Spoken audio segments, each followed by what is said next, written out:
more specifically purely eating fruit. You understand me? And I think it's definitely worth a try. I think this is where a lot of people have misconceptions about fruit when it comes to sugar.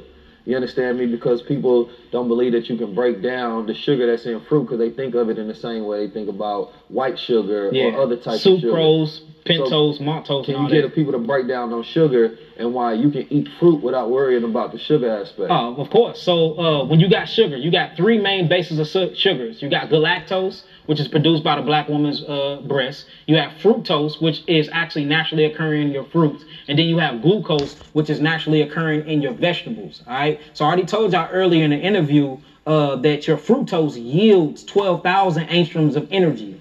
Your glucose or your vegetables only yield 9,000 angstroms of energy.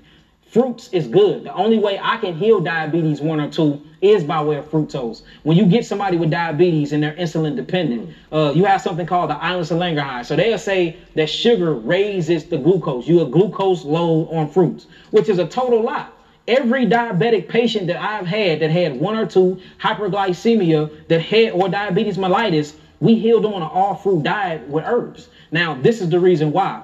Fructose. When you eat fructose bypass the pancreas. The pancreas has something called the islands of Langerhans. You have the alpha cells, which produce glycogen. You have the beta cells that produce insulin. Then you have the delta cells that produce something called somatostatin. Somatostatin is a mixture of a growth pituitary hormone, and it's mixed with glycogen again. Well, in order to actually break down glucose and put glucose in the blood to penetrate a cell, that's what insulin does. Insulin is used as a key. So insulin is a key that take glucose, unlock the cellular membrane, and then the cell swallows the glucose and eat it. Then it gets actually broken down and metabolized by something called the mitochondria, and then you yield something called ATP, ADP, and AMP. Adenosine triphosphate, adenosine monophosphate, and adenosine diphosphate. This is the energy. So we talking about carbon. Carbon is on your periodic table. All carbon is sugar. Sugar breaks down into carbon.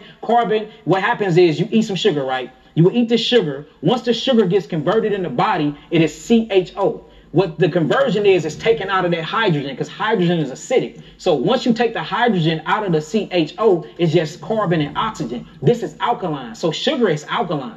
What's not alkaline is when they take the sugar out of something like a corn, because corn have natural fructose, and then they burn it and change the chemical composition because they put fire to it. The moment you put fire to it, it changes the chemical composition. Now they're heightening it. So they call this high fructose corn syrup. Now it's no longer a fructose, it becomes a dextrose, or it becomes a pentose, which is a 5-sugar phosphate, or they call it sucrose. These things are called polysaccharides.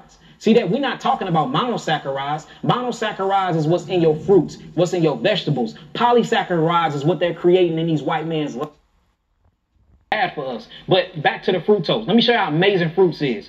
If you are diabetic and your pancreas is down because whether they got a fluke worm in it, fascioloscus buski worm in it, a hookworm, a throat worm, usually you find parasites inside of the pancreas when somebody is suffering from diabetes, and you find that mucus is down or the adrenals are down because the adrenals is in control of something called the autonomic nervous system. The prefix to autonomic is auto. These are things that runs on autopilot. Digestion is supposed to be on autopilot. The flickering of your eyes is on autopilot. Your breathing and your lung capacity is on autopilot. The heartbeat is on autopilot. All these are controlled by the parasympathetic, sympathetic, autonomic nervous system. Well, your pancreas yielding insulin, that's a nervous system issue because the adrenals are down. And the reason why the adrenals are down because you're eating the wrong foods, and these foods are creating toxins and byproducts that you're not getting out of your body because you haven't opened up the lymphatic system and the kidneys to filtrate all of that toxemia out, or your skin is not working. Now check this out.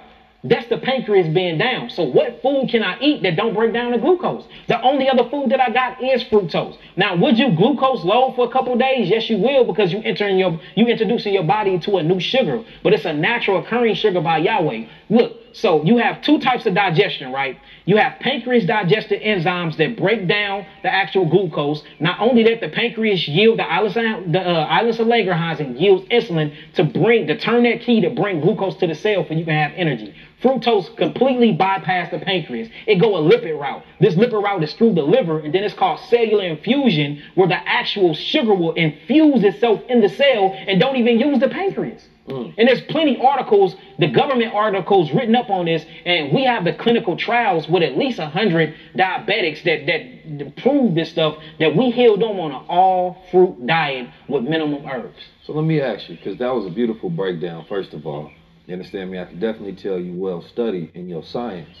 You talked about ATP. Which fruits have the greatest production for ATP? We would say high-yielding fruits, the fruits that grows the highest to the sky. So now we're talking about carbohydrates, and all that is carbon, hydrogen, and oxygen mixed together. So once that oxygen get out, these are called high yielding carbon constituent chains. Like bananas? So bananas will give you a high yielding ATP, but bananas are on the starchy side. So I never recommend anybody eating bananas that's trying to cleanse, because now you're gonna start building up a whole lot of glycogen on the liver.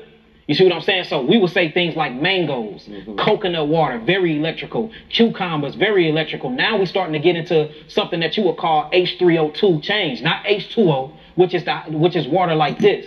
See, this water dehydrates you.